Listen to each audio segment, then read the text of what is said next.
But are you and your campaign saying that he has lost his sharpness, his mental acuity, and are you saying he'll lose to Joe Biden?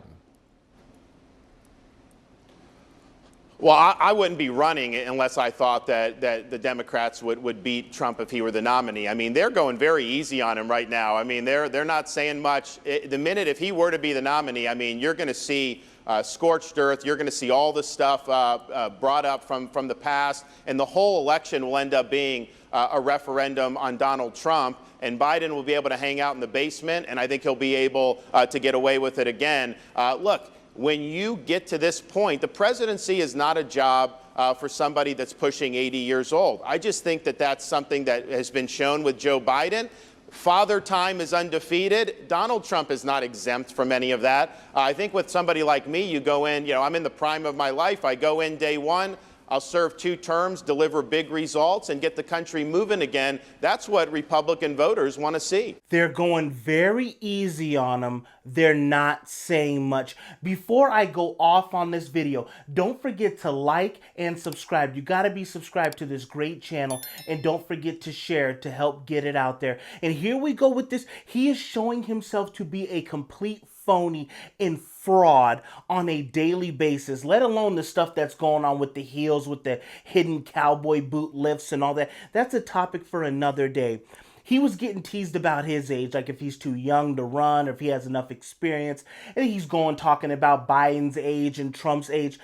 Biden is aged differently than he is not aging well, period. There's people that are 80, 90, that are sharp as a tack, that are on top of their game. Go look at like the CEO, the co-founders and all that of Home Depot. Go look at a lot of these people that have these Fortune 500 companies that are just brilliant people well past 80. So it's not just the age thing. He's just aging like garbage. He just doesn't have it.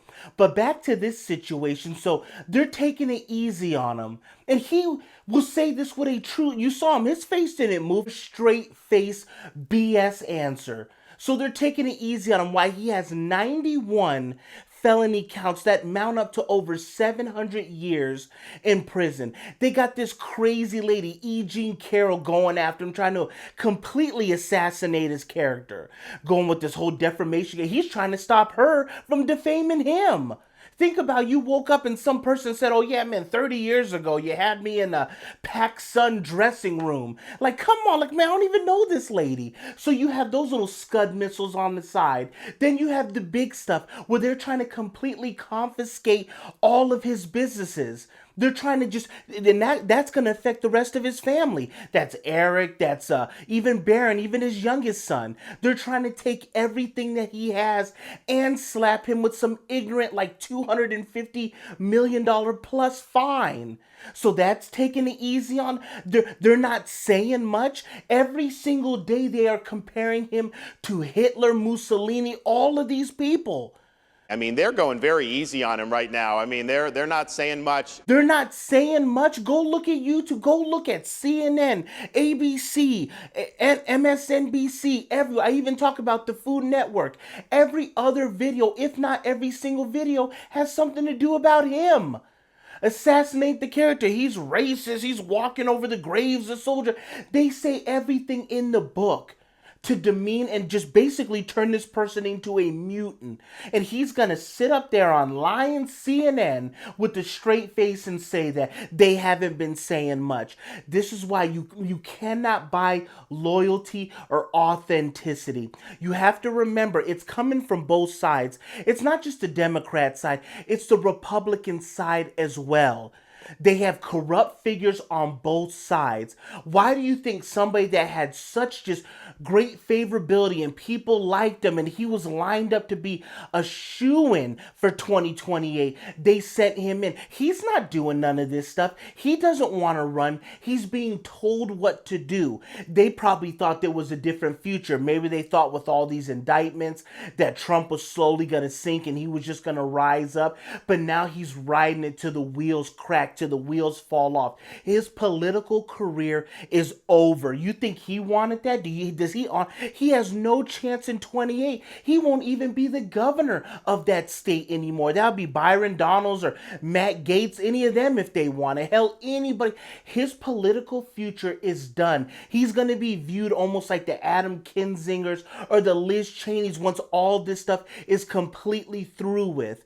He is like almost like a little secret little plant that they've installed to have him to try to overthrow Trump. They thought this whole thing, this whole escapade with all these indictments and felony charges and lawsuits trying to take him off the bat, they thought that something was going to get him and that they were going to be able to scoot Ron right in. You don't think that Ron and all these other people will get completely tore apart by the media just like they do Trump? They'll dig up all this fake stuff. They'll make up stories. A mistress here. Somebody will come that he met somewhere in high school. Something will come up. You already see how they're doing that to Vivek. You already see what they're doing with him. Going to with his schooling and calling him out as a corrupt business person. They'll find or they'll do something. And if they can't find nothing, they will make it up. And Ron knows that. So for him to go on there and say some BS like that and even try to compare ages, just because you're a little bit younger than somebody doesn't make you more wise than them, doesn't make you an actual leader. You need to be a leader, somebody where people want to get behind and follow you. Nobody wants to follow him.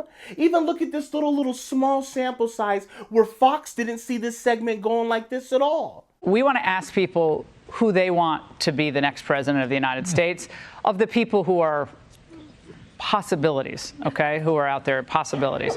Raise your hands if you're for Donald Trump. Very, very good. There's a few people who aren't in the front. Few holdouts. Few holdouts. You're not 100%. DeSantis. Ron DeSantis. Oh. There's a clap. Two hands and a clap. 1, 2, okay. 3.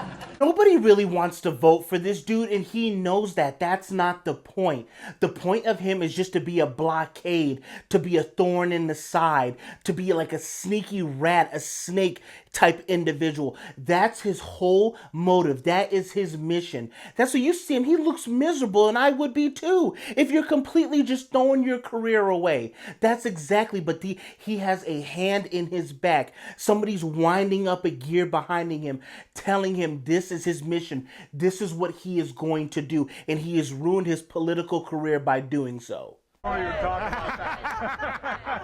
But it's almost beautiful to see because now you can see people for who they truly are. I talk about this before. If you go and you hire somebody to be, say, like a hostess or a cashier at your restaurant, and they steal from you for like almost a year and some change till you find out, you didn't know that the person that sat down in the interview with you seemed great, seemed like a good person. You didn't know that they would take from your business. That's the same thing when you put somebody in administration or you endorse somebody. It takes like pressure or hardship, some type of conflict for people to show you who they really are. So in a good way, this is good. You get to see what Ron's like. Jenna Ellis, I never thought she was going to be like that, the attorney. Nobody knew she would end up being that kind of person. Now you can see what she's really all about. All of these little corrupt figures that were in the administration, and they're able to show themselves for who they really are. Before, you never would have seen these people. In their last moments, people show you who they really are. So in a way, I knew your friends better than you ever did. So that's all Ron had to do was just play his position. But if his height is a lie with the cowboy boots, if his laugh is a lie with that phony thing. President Trump have been pretty substantially behind. Not here.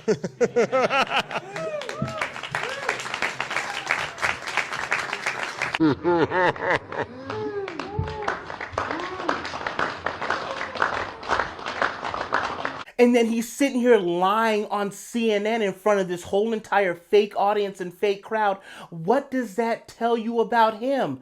He is not an authentic person. This is not him at the end of the day. He will disappear into political oblivion, and he gets exactly what he deserves, because they never thought the people would wake up as quickly as they have and said, all these indictments are BS. We don't believe this lady. We don't believe this guy. We don't believe. They never thought any of this stuff was going to happen. All of this is completely backfiring on them. Look at what just happened down in Argentina. The whole thing is completely flipping and changing on these people. But you guys let me know, what's up with the loyalty thing? Do you guys view I view loyalty as a big thing. If I help somebody and I train them, become a world-class fighter and all that, you would hope that they, that they would still want you in the camp. Imagine if they kick you out for no reason and then they bring somebody else on just because he worked with another world-class athlete. There has to be some type of loyalty, some type of just being a stand-up person, and he doesn't have it. And if he would do this to Trump, somebody that endorsed him and did all these rallies to help him, what would he do to the average person that wants something to be done for them, or a business leader that wants him to stand up for him? He'll do the same thing to you. Just believe people when they show you who they really are. Thank you guys for watching. Thank you guys for tuning in. Don't forget to like, don't forget to subscribe to this great channel, and don't forget to share so we can help get it out there. And I will catch you guys on the next one.